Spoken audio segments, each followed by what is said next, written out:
fan. So, well done, guys, for being here. I was actually talking about you in our class this week, Sarah, and my students were all really impressed with.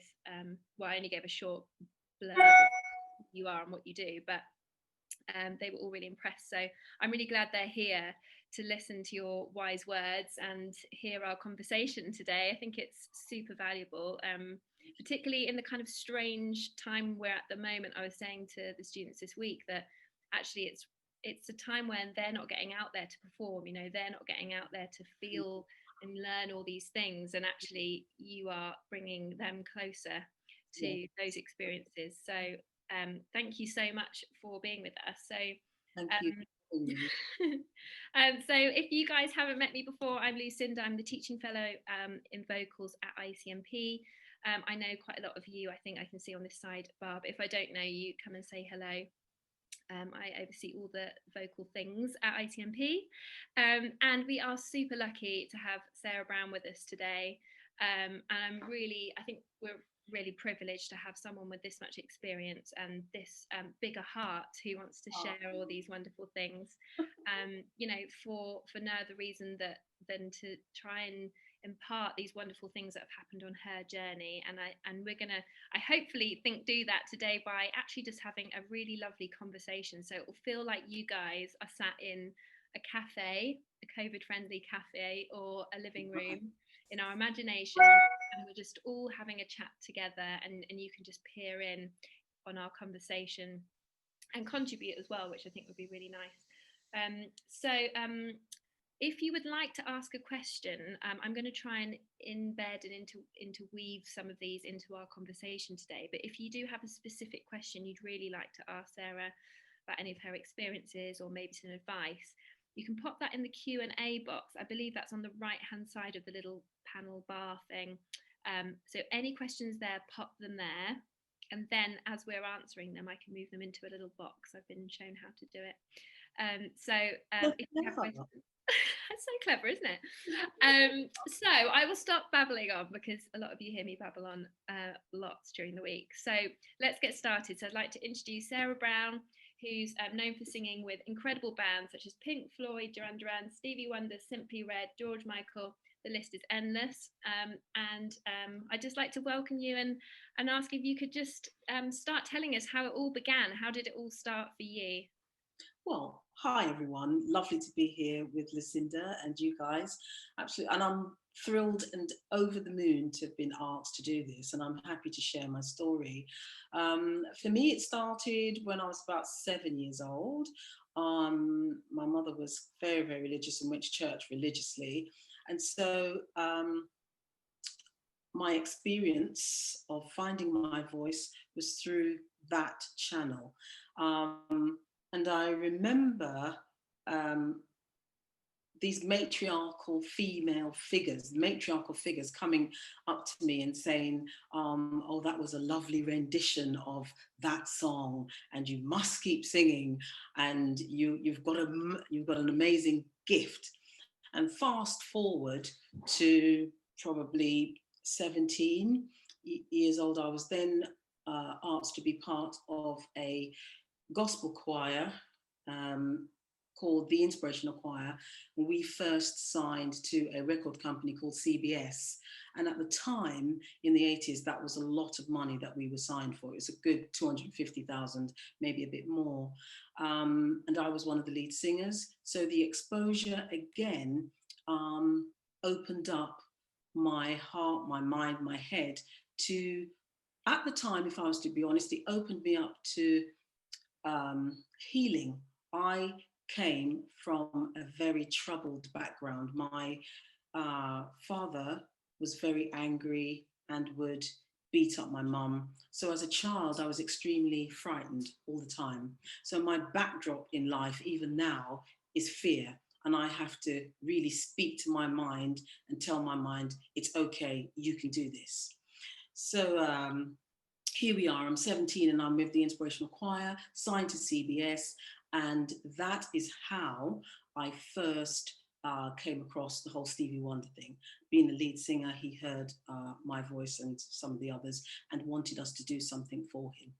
And that was my introduction also to the secular world. So working for pop artists that were going to pay me money, and I was skint. And really, I loved singing gospel. I loved being part of the choir. We toured Europe, but I was always broke.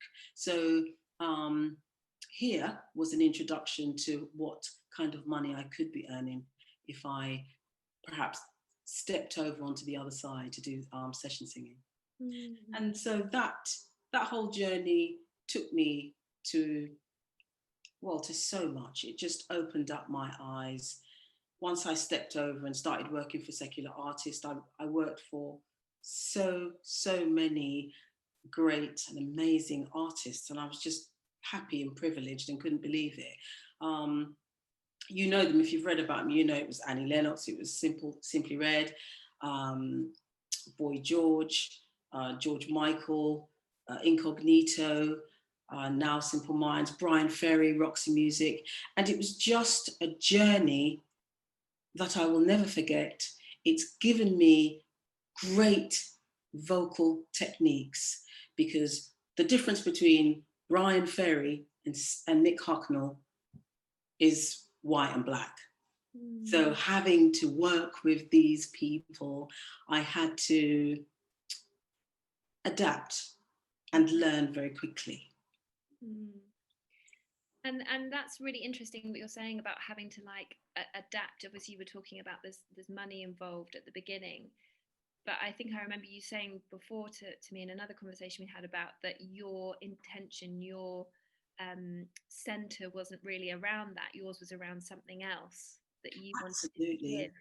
Absolutely. I mean, the whole years from singing in church, I was singing away, literally, guys, I was singing away my blues. And that's why from my personal experience, I know that tapping into my voice in an honest way, not just to show off, but tapping into my voice, enjoying it from an innocent place, helped to heal me. And it goes on to heal me. And not just that, I know that when I tap into myself and really realize and accept that I've got a gift, I accept that my voice is an alto voice. I'm not soprano. And I love my alto voice.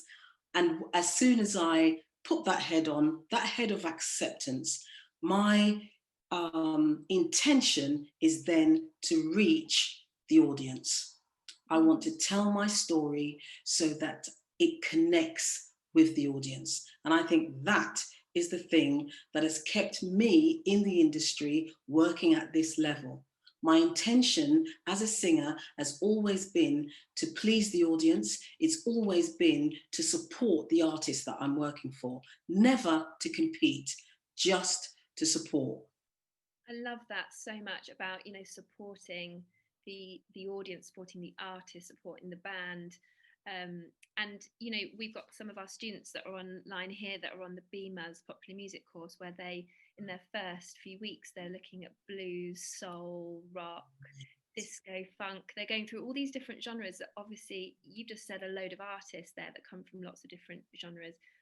What do you feel is really important? Kind of, how have you been able to do that, to work with so many different artists? Do you feel like there's one ingredient or many? Personally, I'll go right back to it. I think I have used my intention was to, when I came into the industry, my intention was to make my mark without sounding like a big head, but I had studied all the top backing singers that were out there, and I listened to them and I thought they sound great. And there were times when I heard some and I thought, that person or that section isn't listening to itself enough. And because of that, they're not tight. Or someone their pitching is really off. And so my intention was to penetrate that world of backup singing on a high level in a way where I was just going to be me. I was going to be Sarah. Sarah is kind. I'm a very kind person. I'm a very supportive person. And I've worked with singers in the past who have been consciously selfish. So we get into the studio booth, we're working for the likes of, you know, Mick Hucknall, the likes, these great, phenomenal artists that will pay you very good money. You get into the studio and they want you to impart what you hear.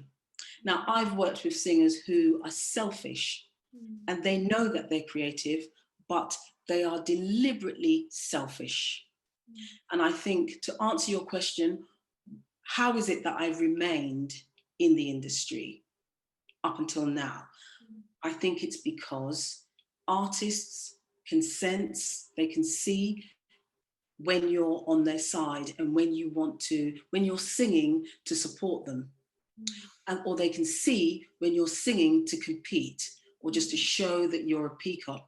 Artists do not want peacocks behind them competing with them. What they want is to feel emotionally supported. They want to feel vocally supported, so that if they make a mistake, you can tap in and put them back on track. I've done that so many times. Mick, with Brian Ferry, with Jim Kerr now. You know, sometimes the best of us have a blank on stage. And you don't need nasty, cold-hearted artists behind you thinking, yeah, go on. Yeah, they've messed Keep up. cocking up, keep cocking up. What you want to feel is a blanket of love, is a blanket of support. And that's what I'm all about. And I think my career has taken me to this point today because I come with, my intention is to love you up. My intention is to love your project. My intention is to give you whatever creativity is in my mind. And that's what I do. And so as a result of that, I've been taken out of the section world of singing, and I'm always now employed to feature. So with Simple Minds, I'm the featured artist. With Roxy Music, I was the featured singer. And it with their reunion, and it was a wonderful position to be in, wonderful. So I think it's all about supporting your colleagues, supporting the band, supporting the artist. Never see yourself just as one entity. Yeah, I love that.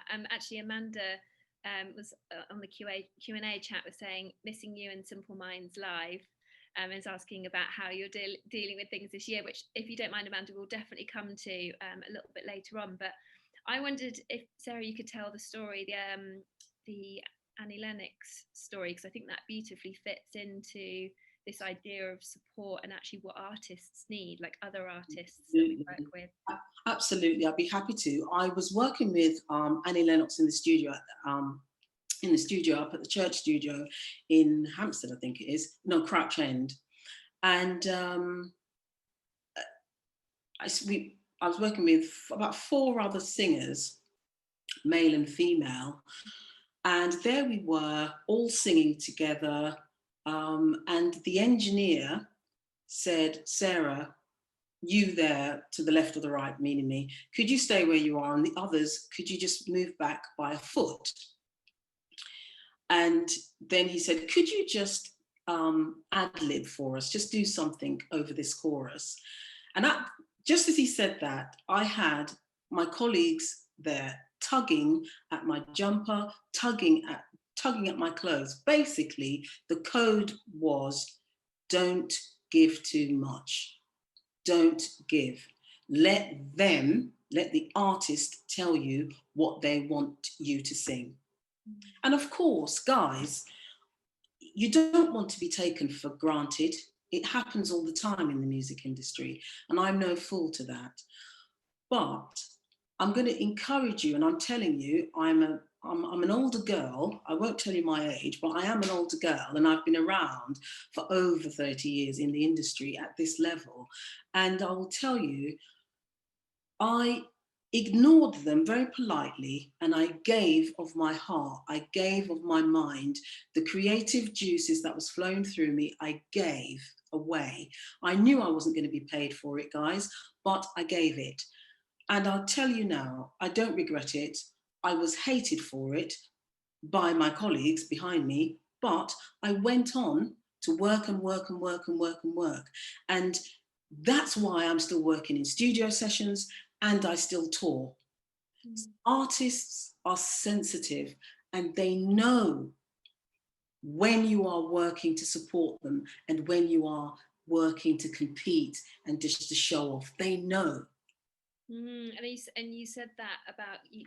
I loved that sentence. You said, I gave my heart. And it's actually really nice, isn't it, to think, well, I think it's nice to hear someone like you saying that, you know, you're giving that genuinely. And I think actually in the industry, there is this, can sometimes be a bit of an ego of, you know, to inflate their own or have it inflated by others to survive. And actually, if we can do things genuinely, and like you said, give with our heart, then we're giving genuinely, and that care, I think, doesn't go unnoticed, does it, in the industry? I think personally the care does not go unnoticed. And do you know what, guys, it also, you will feel it, the vibration coming from that body of caring, loving kindness, that I believe that when that voice rings out, it's the difference between a pathetic, weak sound and a sound that comes with intention. You know, it's a beautiful, I believe I can fly.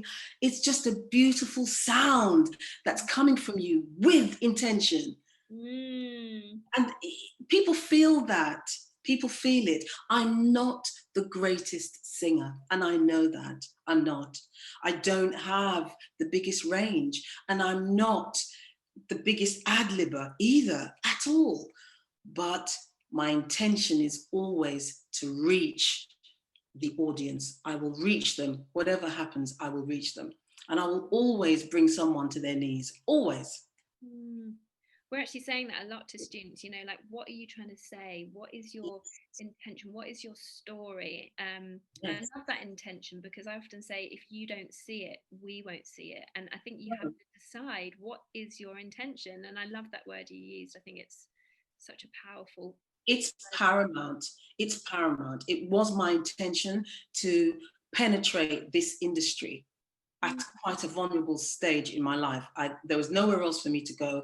I needed to do this, or I needed to focus elsewhere. So my intention as a singer was not to show off, but it was to use my voice and penetrate this industry. And that's what I've done. I also have accepted what my voice sounds like. I'm not trying to be Celine Dion, and I'm not trying to be Whitney or Mariah or Beyonce. There's only one Celine Dion, there's only one Beyonce. We all, in my opinion, all you guys that are listening to me, we all have an individual gift that has been given to us.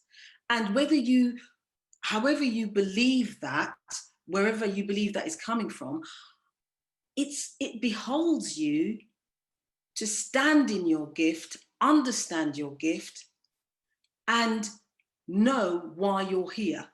Are you here because you know you can sing beautifully and the world in your head deserves to hear you because you want to be famous?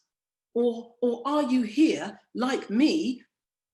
If I've got no one to pay me, you will still find Sarah Brown singing somewhere. I will be singing in a church, or I'll be singing in a rickety wine bar in Greenwich, Oliver's, or I'll be singing on the King's Road, 606. You'll find me singing somewhere, because singing makes me happy. It's my gift. And if I'm harmonizing in a section of 3 or 8, my intention is to blend. If I'm singing on my own, my intention is to reach that audience, but never to show off. And please don't get me wrong, if you're a peacock and you know you're amazing and you want to show off, and you know you're going to get you're going to be signed to a great deal, and that's what you're putting out there in the universe. That's for you. But I would go back to what Lucinda is saying, and that is really, especially now with COVID and with the troubled times that we're in, people need artistry. They need our art. So if we can stand and play and sing from a heart that's full of love, with the quality of voice that you guys have, it will be amazing. And your voice will speak for itself, by the way. Your voice will go forth, your attitude will go forth, and people will see it, you will shine, and you will get work. That's how it works. It's so nice. And I think that's what I see, which really brings me lots of joy actually walking around this building, is when people just want to get involved in different projects. And it's not, oh, that's not a very good project. Or it's like, no, like you just want to sing. You want Yes. what you have to offer. And I think that's beautiful. And actually some of those projects, I don't know if you have examples of this, Sarah, but where you've got involved with a project and it's actually ended up being way bigger, or like something, you know, you just stepped in. Can you think of an example where it's blown up because there was just such a good heart with it? Okay, I'm going to tell you now. Easy question, easy.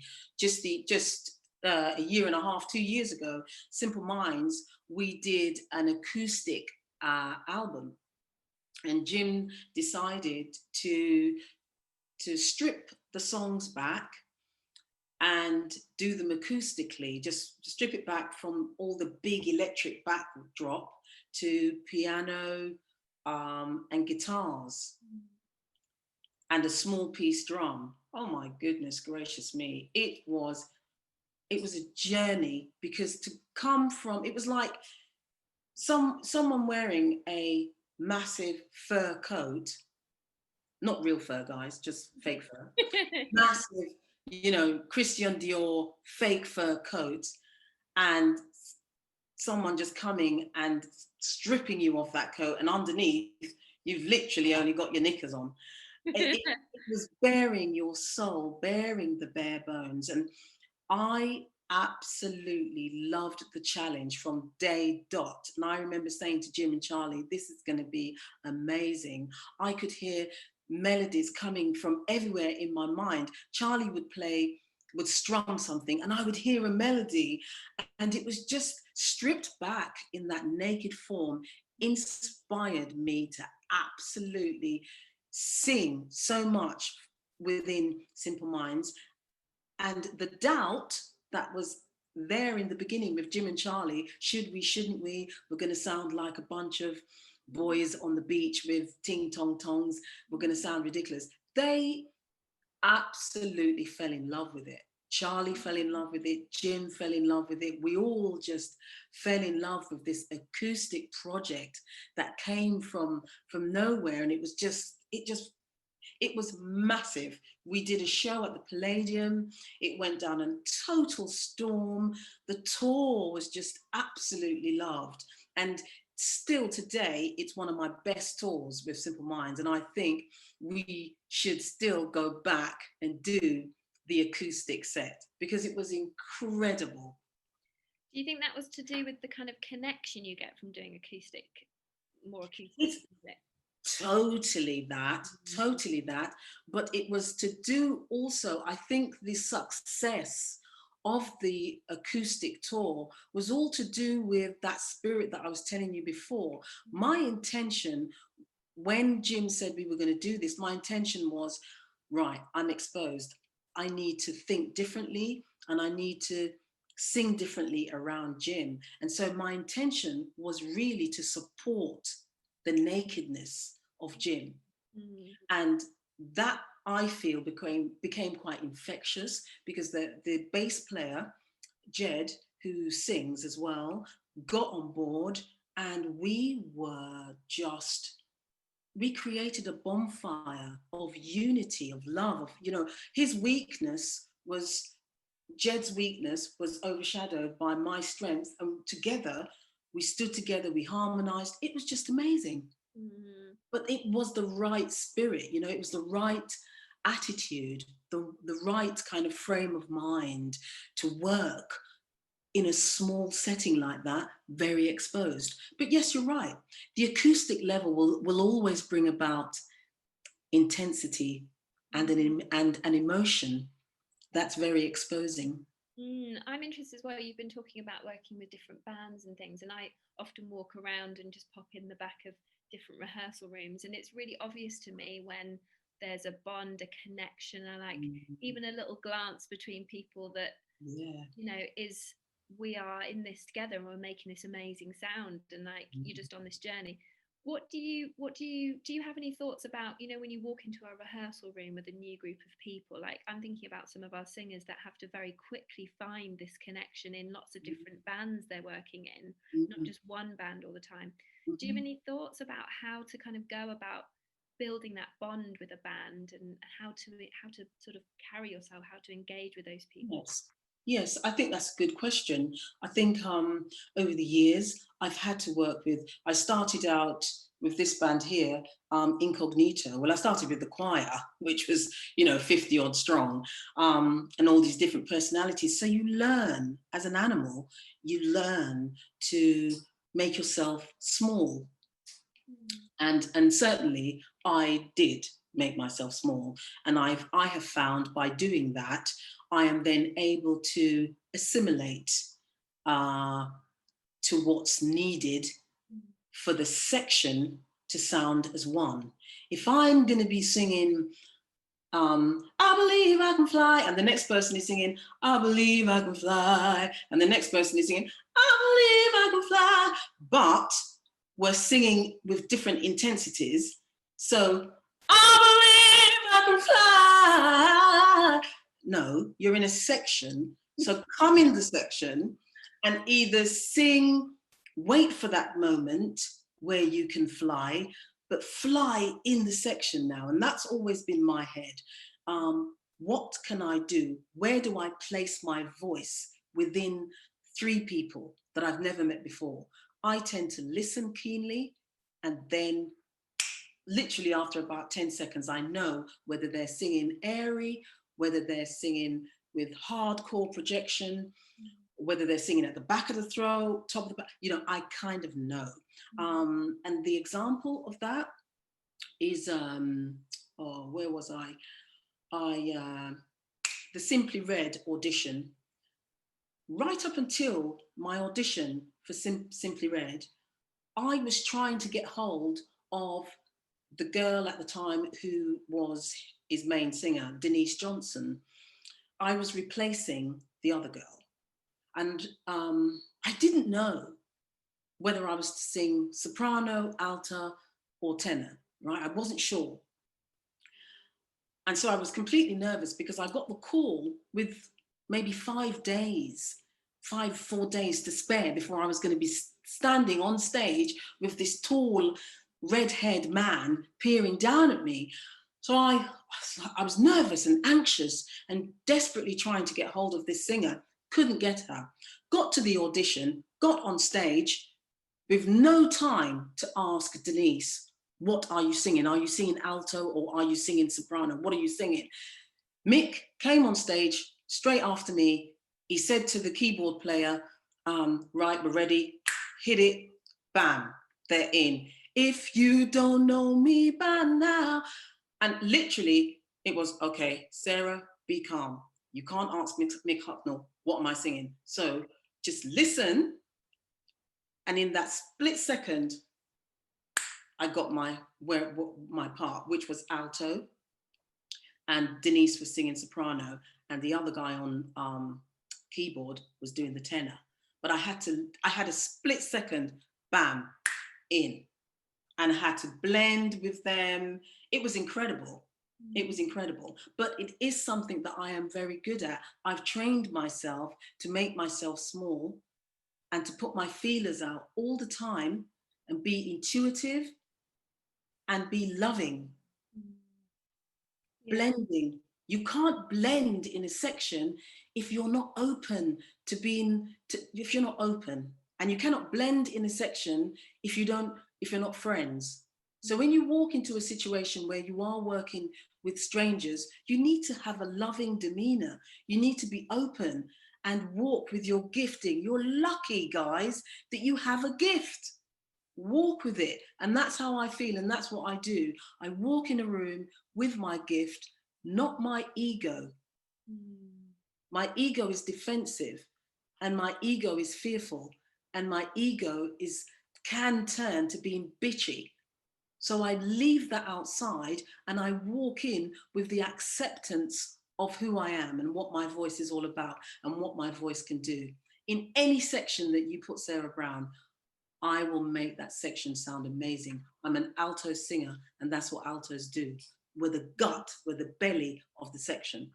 And whether it's breathy or whether it's full on strong, I'm your girl. I'm going to work with the other two or other six. I'm your girl. Guys, you know I love a notepad, so get that down on your notepad. Walk with your gift, not with your ego. There we go. Love that. And I'm always saying to the singers, like, you know, just don't just learn your part, learn all the parts. And I might have been as bold to say that in that moment when it came to you, you hadn't managed to meet or speak to that singer, but you'd done your research to know how the song feels, how it sounds, like where all the different parts are, so that you could, like you said, make yourself small to be able to listen and then step into your gift. Absolutely. I just love that so much. So it's thank you. I think if we have an ego, we can kind of be like, well, I've learnt my part, I know my part, everyone else doesn't know their parts. And it's like, actually, that is not helpful and that's not working together. So completely. That is, ego is always looking for an opening for itself. So if there is a weak person, a weak chain, a weak link in that section, ego is out to expose that weak link instead of sharing and showing, look, this is what it is actually. You know, when I was working with Brian Ferry, I learnt an enormous amount. That really was a university time for me.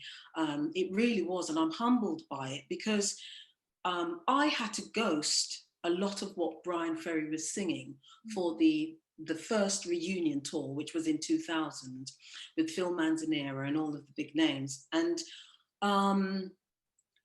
if anyone listens to Brian Ferry, you will know that he's very sort of percussive, the way that he sings, and he's completely in the spot all the time.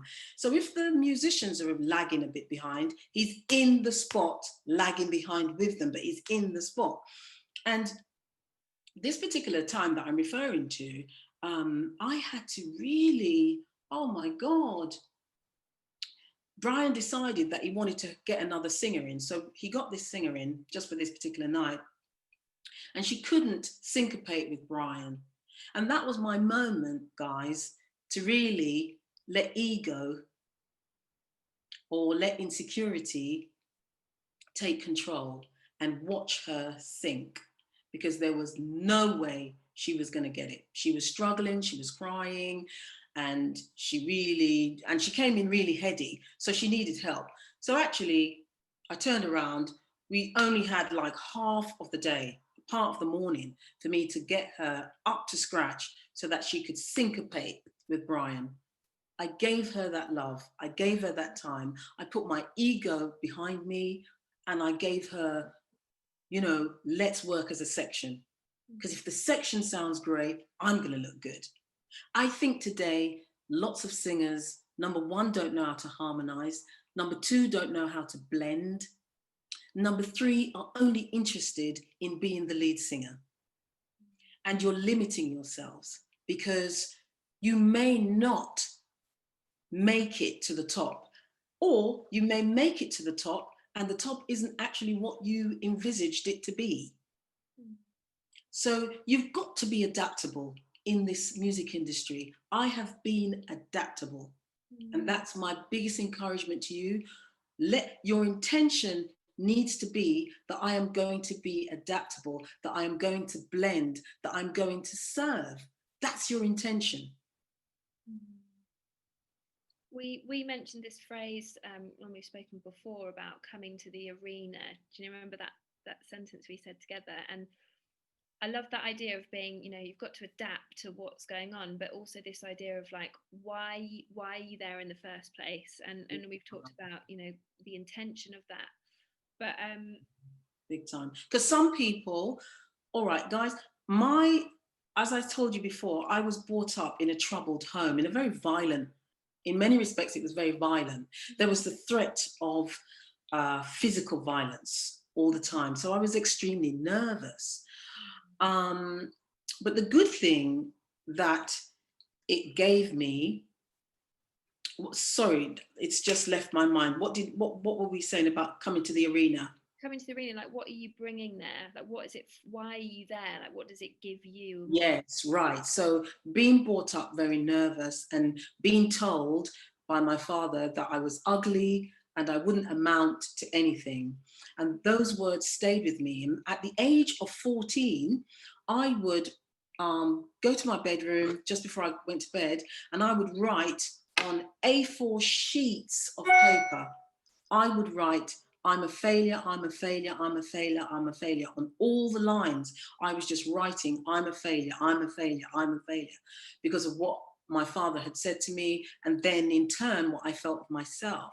So I had to learn to love myself. And it took me a long time to accept the alto voice, because I was constantly reaching. I wanted to have the long hair. I wanted to have big tits. I wanted to, excuse the language, but it's the truth. I wanted to be that skinny chick with the tiny waist and everything going on with the high soprano voice. And the moment, it took about 20 years, I'm going to be honest with you, but the moment I just accepted Sarah for Sarah, I suffer with alopecia. I don't always get it right. But the moment I accepted me for me, I became an enormous force to be reckoned with. And so I stepped into the arena not wanting the audience to affirm me, or not needing the audience to affirm me. But instead, I now stand in front of the audience knowing that I'm a great storyteller, and I'm going to tell you the story, and I'm going to impart something very eternal. The gift that I have is eternal, and so I'm going to impart that gift the minute I open my mouth. That's how serious I take it. That literally, guys, for all you guys who are singers out there, I don't joke about with that. My voice is my gift. And I'll tell you now, any section, any ensemble, you put Sarah Brown in amongst the mix, I'm going to make it sound lovely. That's my gift. I'm going to make it sound heavenly. So knowing that, I now don't need to stand on stage for the wrong reason. I think there's many of us standing on stage and wanting fame, wanting success for the wrong reason. We're wanting success to feed our ego, or to feed the pain that we've had or that we've built up. And singing can do that. Fame, I'll tell you now, guys, fame will not heal your hurt. Your gifting will, but fame won't. That's so strong, really, really strong, particularly with, at the moment, we're getting lots of, or some people's gratification and the way that they feel sometimes healed is by, posting something on Instagram, or seeing how many likes, or, how many followers they've got. Those kind of things are, can put this sticky plaster. I think we said that before, haven't we? Put a sticky plaster in it, like fame. You could come crashing back down. Whereas if you do everything with good intention, yes, that's solid, isn't it? Absolutely. It always comes back, singers. It always comes back to the intention, and ego will stand in the way of your pure intention. As a singer, you've been given the gift of song. So tap into the intention without the ego, and you crystallize that whole moment. That time with the audience is memorable. They will remember you. You will just keep on shining. Yeah, so important. I'm interested. You were saying about well, we've talked before about kind of trauma and how you work with your clients on and bringing this sense of healing through singing. Singing is such a healing thing, isn't it? And it gives people an outlet, a way to express, a way to, therapize themselves or to help with therapy of others. But I'm interested on how this idea of therapy and singing has now grown for you, and why those two things are so important in what you do now. Yes, it's grown. You're referring to the vocal therapy which I run, and the vocal therapy classes that are sessions that I run have come from a place in me where I was hurting and where there was pain. In 2015, I broke up from my husband, and in 2018 we divorced, and I was on tour throughout the whole lot of it.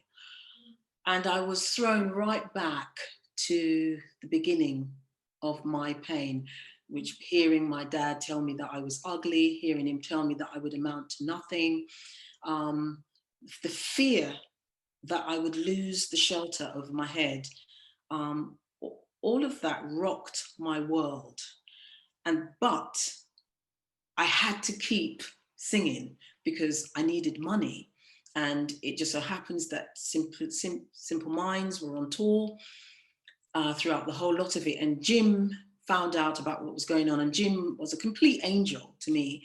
And he said, Sarah, you're going to get out there and you're going to sing Book of Brilliant Things and Easter, and various other songs.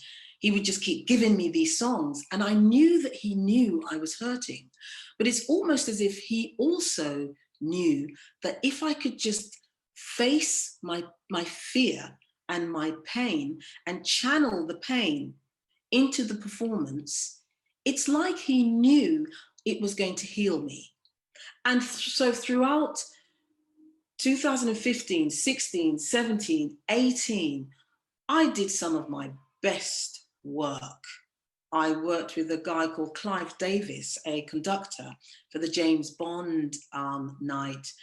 And I got standing ovation at the end of the night singing the Sam Smith song, Writing on the Wall, with a 100-piece orchestra behind me. And I was hoping that my husband, we were in the middle of this separation, but he said to me, look, I'm going to turn up, I'm going to come to the show. He wasn't there. And I still had to conjure up the energy in me to just work through all that pain and just sing through that. And I did it, and it healed me. All of those years with Simple Mind, with Jim giving me those songs to sing, and me rising to the occasion and looking at it and saying, yeah, I'm going to do this. It healed me. My voice healed me. The vibration of certain notes that I was singing. If I, when I'm around there, that's healing territory for me. It's healing territory. My body is vibrating. The pitch is right. My voice can go fuller and fuller and fuller, and it's just warming me up. And so that's why I said, I want to do some work with singers or with anyone who's interested in singing from a standpoint of healing, because I do believe that when you hit certain needs, certain notes, when you hit certain notes and registers, the vibration, it warms you up from within. And it moves the pain, it moves the hurt, it can move the anger. And so that's why I'm running vocal therapy sessions, and it's gone from strength to strength to strength.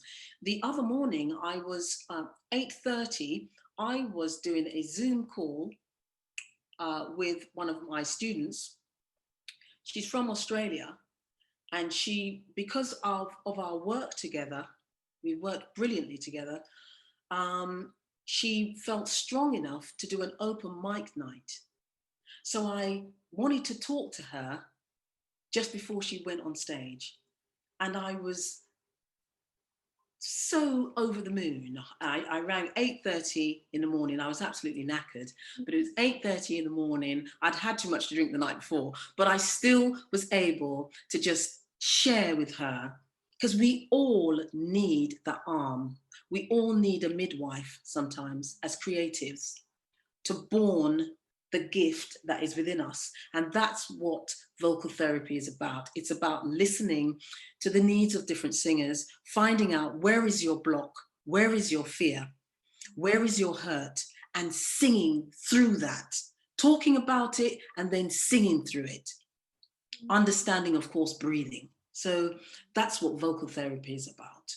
And it's so nice, isn't it, when actually what you need is often within inside you, it is inside you already. And that's, I mean, that's kind of where my Voice Unlocked came from, is this idea of what's there. It's already there. We've just got to peel off the things that hold it, you know, in place. And I love that idea of just shaking up our bodies with our voices and just things moving and unblocked and free. And actually, lots of people, when they think of vocal therapy, think about hospitals and cameras, and actually therapy is a mind and body thing, isn't it? What you're describing there, connected. Yes, it is. And that whole thing of talking before we get started, I have different students, or I'll say singers. I work with different singers, and some of them, they come into the Zoom room and they just want to start singing straight away. Others, it's like they want to start talking and telling me what's going on, and I'm sitting and I'm listening and I'm finding out and I'm watching how they breathe, because most of us with pain, with anxiety, is shallow breathing. You know, I say breathe in, and they do a, and then breathe out. You can't sing like that. You can't sing if it, you can have a panic attack. You can't, there's no sound that's going to resonate from you if you're doing,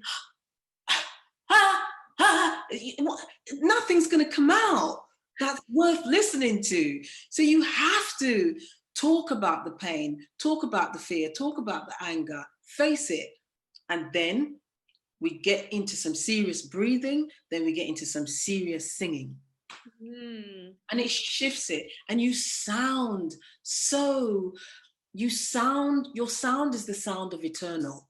It's not forgettable. Your sound becomes eternal and it resonates in people. That's my intention, to be an eternal sound with an eternal healing that's leaving me and being imparted to anyone that's listening to me. And there is that thing, isn't there, in the world, that we're constantly, we are parts of vibrations that are happening all the time. So we either use that vibration, we acknowledge it and we play with it, or we pocket it into a little package and hold it tight. And I think that comes across in what we've been talking about, the way you engage with people as well. Absolutely.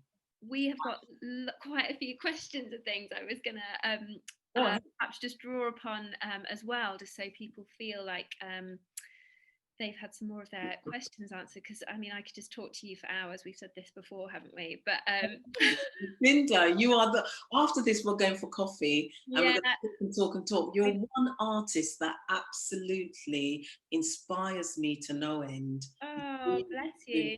You too. Oh my goodness, that's very kind. I don't know where to start with these. There's quite a few, but if there's any new ones, we're kind of, I think, getting to the time where you guys can really pop into our little virtual coffee that we're having. And if you want to, there's been a million now. So let's just go to one about Pink Floyd. Someone, Emmy, has said, would you share something about your collaboration with Pink Floyd? maybe just, I don't know, something that springs to mind, something special about that collaboration? Well, yes, I can. I would say that that session that I did with Pink Floyd, that was a studio session that I did. And I was so nervous. I was absolutely nervous, but it's one of those sessions where I needed to dig deep inside of my head and my heart and understand, Sarah, you have been invited to this session because you can do it. Because Pink Floyd are who they are, and we kind of hail them as gods. It was so, and being in the studio, it's so naked. For a good part of that session, I would say for the first 30 minutes, I struggled. And I really thought, oh my God, I heard the words of my dad, you're useless, you're ugly, you're going to amount to nothing. Every instruction that I got on that session wasn't going in. And I had to take myself off to the toilet and really look myself in the mirror and remind myself of who I am and the gift that's in me and my intention. What is my intention?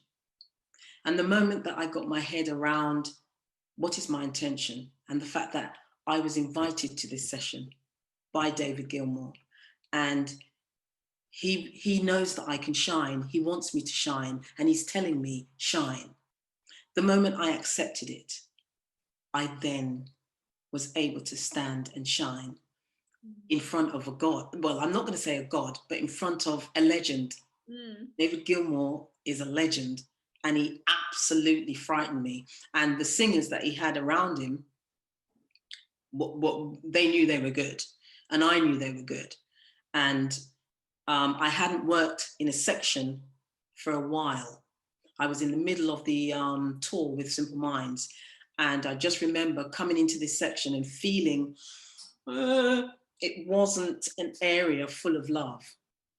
It was up and down, but I was able to put my feelers out, and I was able to just let the girls around me, who I was singing with, the other three girls, know that I'm an animal of love, and I just want to blend with them. That's all I want to do. I want to blend with you. And so we did, and we created something quite magnificent. But it took me a little while. That was a very, very difficult session, because David Gilmour is a professor. He's of excellence, and only excellence will do. Oh yeah, absolutely. And that's a real high expectation, isn't it? It's a massive expectation. I felt sick throughout the whole of that session. I wanted to vomit. And it left me a little bit. Once as a section, we were harmonizing, and I could feel and see that David was enjoying what he was hearing. Then I kind of settled in and I sat in the saddle. But to be honest, for most of it, I was a wreck. Oh my goodness, wow. And it's that balance, isn't it, of being sort of showing what you can do, but also being humble and knowing how to fit in. It's that absolutely seesaw going. Absolutely. Wow. Seesaw. And I was aware that I was going into another singer's territory. He was there with the singer that works with him all the time, and I didn't want to overstep my mark. I didn't want her to feel that there was conflict. So then the animal kicked in. I needed to make myself small, but not my voice. I needed to make myself small, but sensitive to her and to the situation. Well, that's so nice. I hope that was a nice little nugget for you, Emmy. We've got John. It says, Sarah, hello, Sarah and Lucinda. John Miles, another tall redhead. So that's someone calling from New York City. So I think there is a mix. of other people in this call as well. So we've got some lovely ICMP and some other performers and singers. Wow. He's curious to know about the difference, curious if you feel a different sense of intention between singing in a choir and a smaller band. I ask because I joined the gospel choir in the city after 9/11, and it became something I truly needed, given my experiences that day. I found singing in a choir had the same power of supporting each other as you describe supporting a lead, for example. So is there that difference? So does he want to know the difference between singing in a choir? But to be honest with you guys, for me, I've taken those years from the age of 7 right through to 23, 24.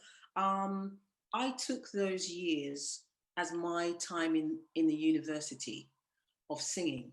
And what gospel taught me was some beautiful, beautiful traits. It also taught me to be insecure. And it also taught me to compare myself to others and to some negative things. But actually, if I'm to take away the positive from being in a choir, you learn that your voice alone cannot carry the choir. But when you allow your voice to hit the center of the room with everybody else's, with the same intensity, then something very, very powerful is going to happen, especially when you're looking at gospel. And if you take gospel singers and put them on any song, like A Bridge Over Troubled Water, put them on any song you like, you're going to feel that presence, a very powerful presence that only gospel singers tend to make. Now, let me break that down. Gospel singers is anyone that's singing from a pure place and is singing with power. So you can have a white gospel singer, you can have a black gospel singer, you can have an Indian gospel singer, you can have in my books, a Chinese gospel singer, anyone that is going to hit that place where that note comes out, that one, but with power. Once you hit there, and anyone can hit that, you're into the gospel territory. And it's beautiful because the vibrations of that heal you and make you happy. I would say the difference between gospel and secular sections, you need to be able to sing airy. You need to be able to sing breathy. You need to be able to sing with intense emotion, but bring it down. And then you need to be able to control your vibrato. A gospel choir, it's all about the la. Pop music, it's la. It's that sustained note. So bring your tone to that note. And that's another thing that I've been aware of. I've cultivated my tone over the years. And so within pop music, I will bring that warmth. I brought the warmth to Annie Lennox. I brought the warmth to Mick Hucknall. So although there's no vibrato, my tone was very warm in that section. And it's that, trying to have that sort of knowing your voice, but also being elastic with it to some degree to suit the stimulus, which is the music and the people. Absolutely. Because Brian Ferry loves vibrato. Mick Hucknall hates vibrato. Stevie Wonder likes vibrato, but of a certain measurement. You can't be, it needs to be more subtle. Everyone's different. So you do need to be able to control that beautiful gift that you have. And that's why I think, with some of the classes that I'm teaching here, I think, I try and teach technique, but with a reason. We're not just teaching the students to be able to be like vocal athletes and acrobats. Like there's a reason why it's to be able to empathize with the music. So the music might not want to have that on switch of vibrato the whole time. You should be able to change that to what the music needs and what your story is. So that's so nice to hear it from you. Hopefully you guys saw now that Sarah said it. So it is true, though. It is about, there's a temptation sometimes, and I found this with the acoustic set that we successfully ran with Simple Minds. Sometimes, you know, you need to leave space.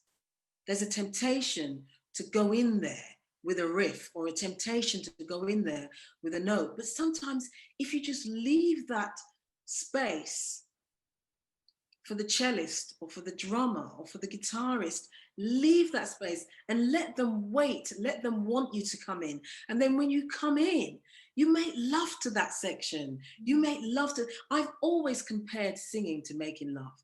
If you can have respect for your audience enough to know that you're going to just be cohesive and be gentle and be kind and tender, and not like a bullish, drunken rapist, but tender and kind to your audience, they just keep coming back. Yeah, so nice, so nice. So we're getting towards the end of our session. Can you believe it's gone so quickly? Oh, thanks, Rosie. She'd like to say thank you so much for such beautiful, refreshing words that resonate with me so deeply and feel really inspired. That's so nice. And there's so many wonderful comments. Randa said powerful. John Miles said wonderful answer. Oh, that was good. What else do we have here? Really insightful. Love your generosity and integrity. Wow. Really interesting and inspiring are words that come across. And yes, preach from Vania. So thank you. I think there's a question here from Demi that might be a nice way, Demi Lee, sorry, to round up with before we kind of do our little top tip at the end, which was, do you have a routine or a ritual that you do before a session or a performance? Maybe a warm-up, a meditation, a prayer, in order to deliver the best version of yourself and your gift? Yeah, I think it is, for me, it's the prayer. It's the coming to the presentness of myself in eternal. Maybe like an hour before, I'm always very conscious of my responsibility. I'm conscious of the storyteller in me. I'm conscious of my power as an oracle that's standing in front of people, about to make them happy. And so because of my gratitude, an hour before, I'm very, very grateful that I have this gift. And I come to myself, within myself, in a very present way. And it is very eternal. And that is where I conjure my gift and my power. So it's quite a sometimes if I've done like a plane journey or something and I'm clearly very hoarse, you know, I'll do the, but even when I'm doing all of that, beneath that is the eternal me, the eternal gifting that I have, the understanding of my power, the understanding of my gift. That's where I am the hour before. And I think that's so nice that actually most of what you've said there is about a psychological, like a mindset. And I think that's such a good question, Demi Lee. Thank you. And I think lots of us are looking for the perfect warm-up or the perfect combination of things to get us in this place. And I think it has to start with a combination of, like you said, you did a lip bubble there, but you were talking about what you're thinking. Mm-hmm. And I think if we detach our brain from our vocal warm-up, you know, we're never going to get there. It's got to be a combination of this mindful connection to body, isn't it? And whatever exercise you find works for you. But yes, I love that, because that is so true. It's alignment. Is coordination, isn't it? A coordination of things. And I think you have really hit the essence of what I've been, you know, over the last 10 years, you know, worked with so many singers that just want that perfect warm-up, that perfect thing that's going to get them to where they need to be. And it's like, actually everything you have is within you. Yes. And everything that you need is there. It just needs to be coordinated. And I think that's maybe what you're talking about when you're going through these kind of mindfulness, and when you spoke to yourself in the mirror in between that Pink Floyd audition. Sometimes we do just need to give ourselves a good talking to in the mirror. Definitely, definitely, Lucinda, absolutely. Love what you're saying because it's completely the truth. Yeah, I love that. Oh gosh, this has been so fulfilling today. And oh, Jenny, that's really nice. This is literally everything I needed to hear and more. Thank you. Oh, that's so nice. And also the lovely, oh yeah, we've got Florence saying thank you so much, loved every second. And Marios, oh, so nice to see Marios. Thank you, Sarah and Lucy, for such an inspiring session. So yeah, I can't agree more with you guys in the comments there. For me, it's been such a pleasure to speak to you. And I think there's so much for everyone to take away, but I always, putting my sort of the lecturer hat on, if there was one thing that you could get us all to, you know, your final little gift to us, what would it be that we could take away from this lovely hour? It would be to accept that connection of mind and soul. So the mind affects the emotions. So there's the world of emotions. So mind and soul is connected. If you can accept your gift, that's not the same as saying accept failure or accept and sulk away. It's saying accept your gift in all its greatness. Understand that an alto singer is just as beautiful as a soprano singer. Understand that you don't need to riff like Beyonce. Understand that your story is as important as Beyonce's. And there is someone and there is an audience waiting to hear your gift in all its simplicity, in all its rusticness. That's what I would say to you. Accept your perfection within its imperfection. I have just finished a Mahalia Jackson project, which I've done. I've just finished recording it at Abbey Road Studio. And I only had one day in which to record about 9 tracks. It was nerve-wracking, guys. And I put myself on the line and I was able to do it. An opportunity came up. I took the opportunity. And now the tracks are done. What I have to do is dress the album. I've got to take pictures and things like that. But guys, I just want to share this with you because I think it's really important. The tracks are done and I'm a bit of a perfectionist. When I listen to these tracks, I think, oh, I don't like this, I don't like that. I should have done that better. I should have sang Motherless Child with a bit more oomph. But then I stopped. And you know what I've said to myself? This is a perfect body of work in all of its imperfection. I accept all of my imperfections and I accept it as my greatest perfection. And this body of work, I believe, will be heard. It's going to be enjoyed. I'm going to perform it live and it's going to be wonderful. So going back to what Lucinda has asked me, what nugget can I leave with you? The biggest nugget that I have found for my own self, and that is to accept Sarah Brown. Accept the girl who was told she's ugly, she's going to amount to nothing, she cannot sing as good as her colleagues, she cannot hit the soprano notes. Accept and love my beautiful alto voice. Accept it. And when you accept it, unleash it onto your audience with, with no apology. I love that. Unleash it unto your audience. That is the perfect line to end on. I love that so much. And I will take away walking with your gift, not your ego. That really resonated with me today, along with so many things. So it's been an absolute pleasure. I hope we can have more of you. And thank you so much. I've loved it. Our cups of teas and coffees that we'll have in the future. Yes. So thank you to all the wonderful people that have sat on the call. I'm sure we'll be talking about this more in my technique classes. I know with lots of my master's students and BMUS students.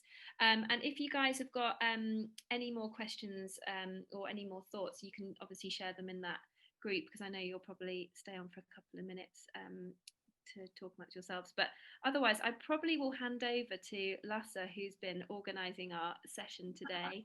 Is there anything else I need to do, Lasse, before I just finally thank? There we go. It was wonderful. It was so inspiring. It was fantastic. I was just literally like sitting here and just listening, and it was wonderful. Thank you very much. Thank you so much. Thank you. And no, Lucinda, I don't think there's anything else. I'm just writing down all of these things that are coming in the comment box. Rosie, what did you put? Mindset, heart set, soul set. How nice is that, Sarah? Love that. That's the complete reboot. Oh yeah. Yes. Oh, I'm loving this. This is so good. I feel like $1 million now. My drive home, I'm going to feel all. And this is my point about the whole talking vocal therapy thing, because you feel like $1 million. I bet if you got in front of a microphone right now, you would sing from the base of your backside, through your diaphragm, through your lungs, right up. Trust me on that. Got my second year BMUS vocal students. We're doing R&B tomorrow. They're going to have it coming for them at 9 a.m. I'll be there. Oh, it's such a pleasure. I'm so thrilled, and this has absolutely made my day. So thank you so much to everyone on the call. Thank you so much to Sarah. Thank you, and yeah, I hope we get even more of you, and we're so grateful to have you associated with us at ICMP. So thank you. And yeah, I think that's it. I hope everybody has a lovely rest of their evening, and yeah, stay safe and well, and look after yourselves. Thank you, Lasse. Amazing. Thank you. Thank you so much.